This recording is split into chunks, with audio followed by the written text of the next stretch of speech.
वही घर है। उनके मुंह से निकला। कुछ उत्साह है क्या? नहीं, गांव से पिताजी आए हैं। उसे घर नहीं बताना था।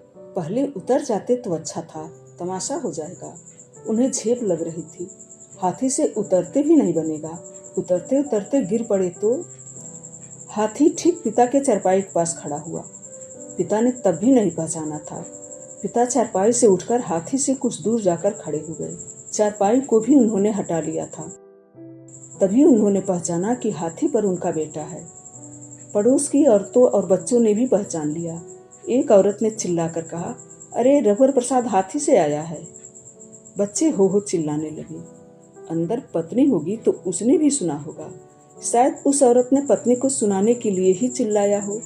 पत्नी का जी धक से किया होगा। एक क्षण को उसका भी मन रघुवर प्रसाद को हाथी से आया देख लेने का हुआ होगा।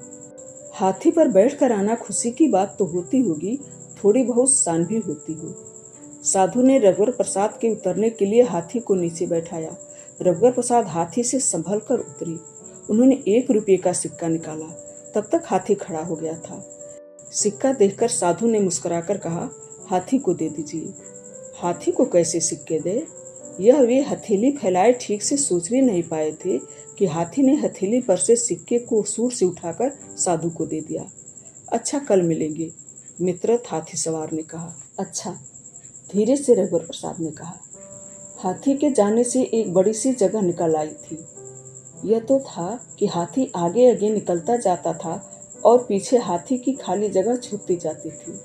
जाते हुए हाथी को उंगली से छूने का मन रघुवर प्रसाद को हुआ था। हाथी के हटते ही दरवाजे के पास खड़ी औरतों में उन्होंने पत्नी को एक झलक ढूंढा और पिता के पैर छुए। पत्नी उन्हें नहीं दिखी। पड़ोस की औरतें कमरे में थी, इसीलिए विश्वास था कि पत्नी कमरे में होगी। हो सकता है माँ हो, पत्नी न आई हो। माँ से मिलने औरतें आई हो, पर गंवानी क्यों होगी? क्या पत्नी नहीं आई होगी? उनका मन स्थिर नहीं था। वे हाथी से उतर गए थे, पर मन अचानक घुड़सवारी करने लगा था, जो पत्नी के आने और न आने की तरफ दौड़ता रहता, कहीं रुकता नहीं था। न तो आने पर रुकता था और न नहीं आने पर। पिता ने रघुवर प्रसाद को बहुत मन से आशीर्वाद दिया। हाथी वाले को चाय नहीं ला देते? याद नहीं रही, कल पिला देना। पिता ने सोचा होगा कि वह महाविद्यालय आना जाना हाथी से करता है। कितनी देर हो गई आए हुए? रघुवर प्रसाद ने पूछा। 1-2 घंटा हुआ होगा। पड़ोसियों को मालूम पड़ा तो ये ढोलक लेकर गवानी करने लगी। बहू अंदर है, बहू को पहुंचाने आया था। तुमको छुट्टी तो मिलती नहीं। तुम्हारी माँ पीछे पड़ी थी, बहू को पहुंचा दो। बहू का मन नहीं लग रहा है, उदास रहती थी। उसे अपने माता पिता की याद आ रही होगी। धीरे से संकोच से उन्होंने कहा। यह पिता ने नहीं सुना। घर पैसे थोड़ा ज्यादा भेज दिया करो। छोटी की बीमारी में इस बार पैसे खर्च हो गए। 20 दिन बुखार में पड़ा रहा। आने पर बहू ने बहुत सेवा की। तब तक तो वह ठीक हो गया था, अब एकदम ठीक है। तुमको चिट्ठी लिखे तो थे, चिट्ठी नहीं मिली। आश्चर्य से रघुवर प्रसाद ने कहा। पत्नी ने भी लिखी हो और उसे न मिली हो? पत्नी क्यों लिखेगी? वह भी नहीं लिख सके। जब कितने दिन पहले लिखे थे? कुछ दिन हो गए। महाविद्यालय के पते से तो नहीं भेजे, घर के पते से भेजे थे। पोस्टमैन से पूछूंगा, पूछते रहने से वह चिट्ठी देना भूलेगा नहीं। अच्छा, मुंह हाथ धो लो, चाय पी लो, थके होगे, पिता ने कहा। अम्मा नहीं आई? कैसे आती, वहाँ कौन देखता। आपने चाय पी? हाँ पी ली। देखो कप खटिया के नीचे धरा है, कप ले जाना, इसी में धो के पी लेना। ज़्यादा कप बसी नहीं निकाला करो, टूट जाती है। जी हाँ, ज़्यादा कप बसी नहीं थी, यही एक कप बसी थी जिसे रघुवर प्रसाद ने उठाया था। कप उठाते उठाते रघुवर प्रसाद ने कमरे की तरफ देखा। कमरे के अंदर देहरी के पास उन्होंने कप रख दिया था। स्टोव जलने की गंध थी।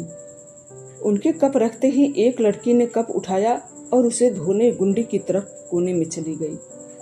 रघुवर प्रसाद जूता उतारने के लिए सीढ़ी की तरफ इस तरह बैठ गए कि वे अंदर से नजर आए। स्टोव पत्नी के सामने रखा होगा। कोने से किसी औरत ने स्टोव को उठाया होगा और कहा होगा, अब रघुवर प्रसाद के लिए चाय बनाओ। एक लड़की चाय के लिए गुंडी से पानी ले आई होगी। किसी ने छन्नी दिया होगा, किसी ने शक्कर चैक पत्ती पत्नी के पास सरका दी होगी। रघुवर प्रसाद जूता उतारकर पिता के पास बैठ गए। अम्मा ठीक है, हर बार खाते समय एक बार ठसका जरूर लगता है, खांसते खांसते बेदम हो जाती हैं। डॉक्टर को बताए थे, होम्योपैथियों वालों को दिखाते रहते हैं। होम्योपैथियों की दवा भी महंगी हो गई है, एक छोटी शीशी 5 रुपए की, हफ्ता भर दवाई चलती है।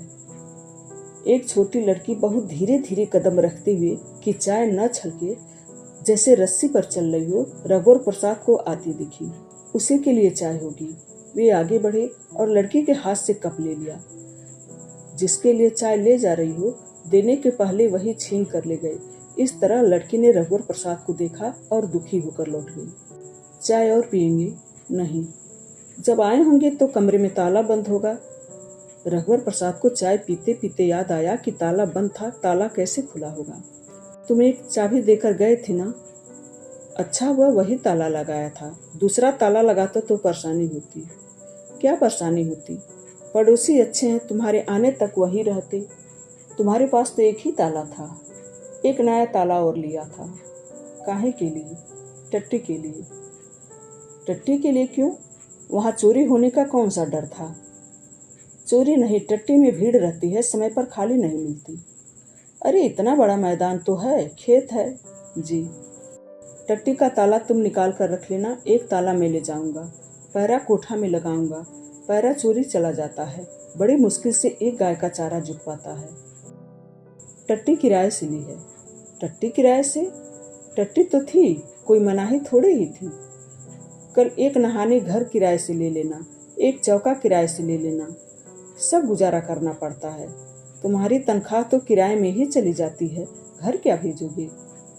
रघुवर प्रसाद ने सोचा पिता टट्टी का किराया न पूछ लें, इसीलिए तुरंत कहा, बस में कोई तकलीफ तो नहीं हुई थी? नहीं। रघुवर प्रसाद को पिता कमजोर लग रहे थे। पिता से तबीयत के बारे में पूछेंगे तो अपनी सब बीमारियां बतलाने लगेंगे। तब रघुवर प्रसाद को घबराहट होने लगती थी। उसका वेतन अच्छा होता तो वह बताता कि एक पुत्र अपने पिता की किस तरह परवाह करता है। अपनी असहायता से अब तक पिता साथ देते आए थे। पिता की असहायता में वह पिता का सहारा कैसे बन सकेगा? यही ना कि पिता को 200 रुपये की जरूरत है तो बेटे की सहायता के लिए पिता जरूरत को किसी तरह 150 रुपये तक सीमित कर दे। महाविद्यालय के पास घर मिल जाए तो एक बड़ा घर ले लें, आने जाने का पैसा बचेगा। अब तक औरतें चली गईं। सब औरतें चली गईं? हाँ, मैं बताना भूल गया था, हलवाई के यहाँ से बतासा ले आते और बांट देते। कल भिजवा दूंगा। कैसे भिजवाओगे? जाने दो, ऐसे समय बड़े बतासे वाले बुलवा लिया करो, 2-2 बतासे बंटवा दिया करो। 30 त्योहार में पड़ोस में नाउन आती होगी, चाहो तो पता लगाकर बतासे भिजवा देना। जी हाँ। अब रहने दो, आगे चाहे ध्यान रखना। अंदर नहीं बैठेंगे? उसने पिता से पूछा। उसका भी अंदर जाने का मन था। यहाँ हवा में अच्छा लग रहा है, दिया बत्ती का समय हो गया है, बहू से कह दे बत्ती जला दे, कुबेरी बेरिया अंधेरा नहीं होना चाहिए। जी। रघुवर प्रसाद अंदर गए। पत्नी एक कोने में बैठी थी, गुड़िया बैठी थी। रघुवर प्रसाद की पत्नी ने उसे अपने साथ के लिए रोक लिया था। गुड़िया को देखकर रघुवर प्रसाद का मन हुआ उससे कहें, गौ में छोटी की मात्रा गु, पर नहीं कहा कि पिता क्या सोचेंगे। रघुवर प्रसाद के आते ही पत्नी ने गुड़िया को फुसफुसाकर जाने को कहा होगा। वह भागती हुई चली गई। दिन के विदा होने पर बाहर से कुछ अधिक अंधेरा कमरे में हो चुका था। रघुवर प्रसाद ने सोचा अभी बत्ती न जलाएं, 1 मिनट बाद जलाएं। वे पत्नी की ओर बढ़े। पिताजी दिख नहीं रहे थे। पड़ोस के बच्चे बाहर खेल रहे थे। पत्नी के पास जाकर वे धीरे से बोले, चाय पी थी? पत्नी ने कुछ कहा नहीं। चाय पी थी? उन्होंने फिर पूछा। तब पिता के खांसने की आवाज आई। उन्होंने तुरंत खटका दबाकर बत्ती जलाई। पत्नी की नायलॉन की गुलाबी साड़ी का प्लास्टिक जरी का चमकीला काम बिजली के उजाले में फक से जगमगा गया था। उजाला होते ही पत्नी की चूड़ियों की आवाज हुई थी। वह दीवार की तरफ धीरे से घूम गई थी। लाख और कांच की ढेर सी चूड़ियां पहनी थी। आलता वाले पैर को उजला होते ही साड़ी से छुपा लिया था। तभी पत्नी ने उसकी तरफ इसलिए देखा कि क्या वह भी उसकी तरफ देख रहा है। पत्नी देख रही है देखकर वह मुस्कुराए तो वह भी मुस्कुराई। एक कमरे का घर जानकर पिता जानबूझकर 8 बजे की बस से लौट जाना चाहते थे। रघुवर का मन था कि पिता रुक जाते। अंदर आ जाइए, रघुवर प्रसाद ने दरवाजे के पास जाकर कहा। पिता उठे और अंदर आ गए। कमरे में एक बोरा बिछा था। पिता थोड़ी देर बोरे पर बैठे रहे, फिर उसी पर लेट गए। यह देखकर रघुवर प्रसाद बाहर पड़ी खटिया अंदर ले आए।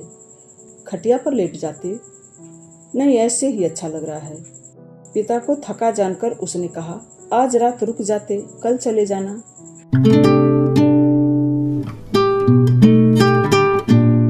इस कहानी का शेष भाग अगले वीडियो में। धन्यवाद।